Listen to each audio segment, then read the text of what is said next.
Ina, thank you so much for participating in our panels today. We really appreciate your time and being here today, especially during New York Climate Week. If you could let us know about the takeaways that you got from today's session, and how do you foresee this action taking, all this knowledge being taken in action?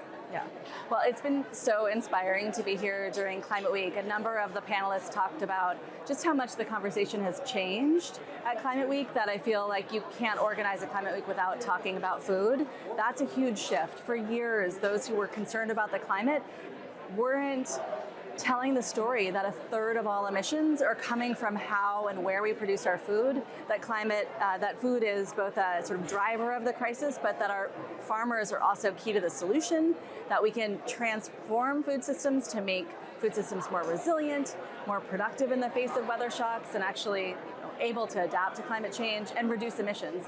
So that shift of conversation has been amazing to see, and I really feel that sense of ambition and vision coming through, which is great.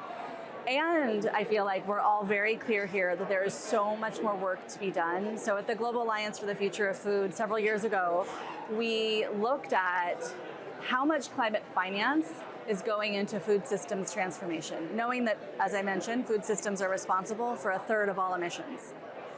When we looked at the numbers, maybe not surprising to many of you, we found that less than 3% of climate finance is going into food systems transformation, and we know that needs to change. And unfortunately, we're just about to re-release an analysis of that figure, and unfortunately, while we have seen climate finance increase in the past couple of years, food systems climate finance is not keeping pace. And so I think there is a huge need for all of us contributing to financial flows, from private philanthropy to the public sector, to development agencies, to private investors, to really fund the necessary transition to get our food system off of petrochemicals, get our food systems off of fossil fuels, get our food systems really biodiverse and healthy and thriving, and we need finance to do that, and it's not nearly as much as we need.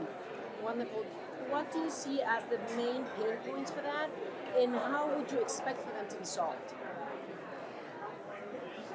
So part of the reason why I think we're not seeing the kind of finance into food systems change that we need is that a lot of the finance that's needed in food systems, frankly, it's not the most profitable way to invest your money. And so that's why we need philanthropy that can come in with catalytic dollars that doesn't need a high rate of return. That's why we need mission-aligned investors to understand that this is important investments. And that's why we need the public sector, why we need development agencies, and why we need finance from the public sector to come in, because the kind of transition we're talking about, it's long-term, it's not going to be a quick turnaround and quick profit, but it still needs that kind of financial support. Wonderful. Well, can I say one more thing? Yeah, okay. Sure. So the other thing that I've been really thrilled to be hearing here is all of the interconnections between conversations across all the Rio conventions.